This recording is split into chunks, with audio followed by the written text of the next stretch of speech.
Microclustering? Sure. Microclustering, boy, there's a word for debate.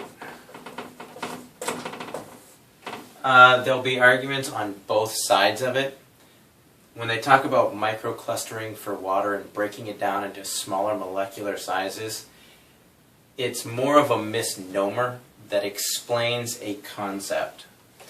If you think of low energy water as being clumped together like a bundle of grapes, kind of stuck together, if you think of iron filings, for instance, in an electromagnetic field, they bunch together.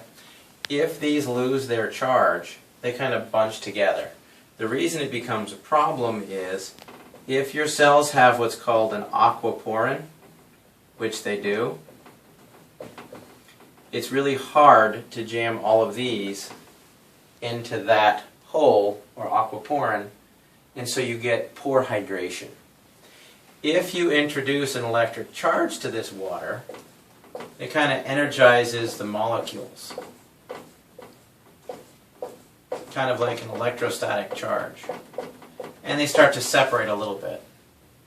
If you really zap the water, or really increase the charge on it, they disperse and they have a much bigger charge, at which point they can streamline much better. People talk about microclustering like it's molecular bonds holding water molecules together. A water molecule is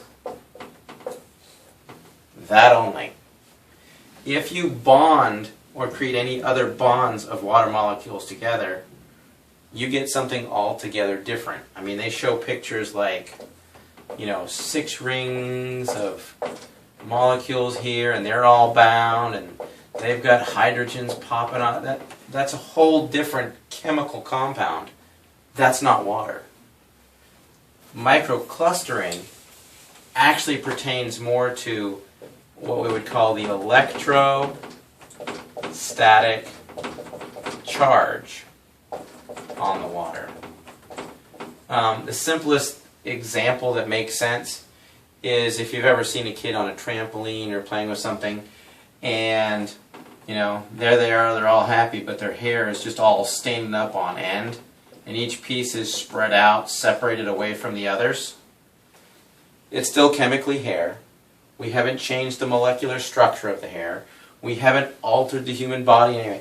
There's simply an electrostatic charge that makes all the hair stand up. So that would be a lot of charge. And then if you had the same kid that had just started to jump and you only had a couple pieces sticking up, that's a light charge. And so it's more of an electrostatic charge on the membranes of the water, on the molecules, and the amount of energy that it has, that it allows it to separate out. This is simply too much of a clump or a cluster.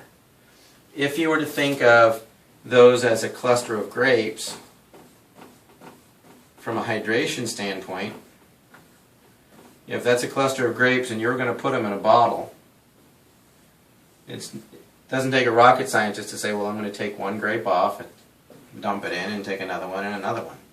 That's kind of what it does. It's not exact science, but the concept of microclustering revolves around that issue.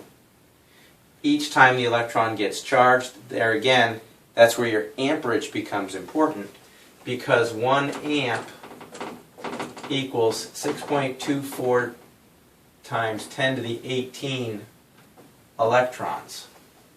So the more amperage you have, the more energy or the more electrons you're dumping into the system.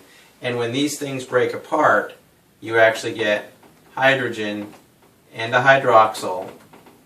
When you break 2 of them apart, you get 2 hydroxyls with a free electron. These become the dissolved hydrogen in water, and your body actually uses hydrogen gas as an energy source to fuel many of its cellular functions. If you look up cellular membrane, things like that, there's even pictures on Wikipedia, whatever, and it shows a cell membrane, and it's got the hydrogens here stuck in it, which, interestingly enough, the charged protons, by definition, won't cross through the aquaporin. They'll hang up in the cell membrane.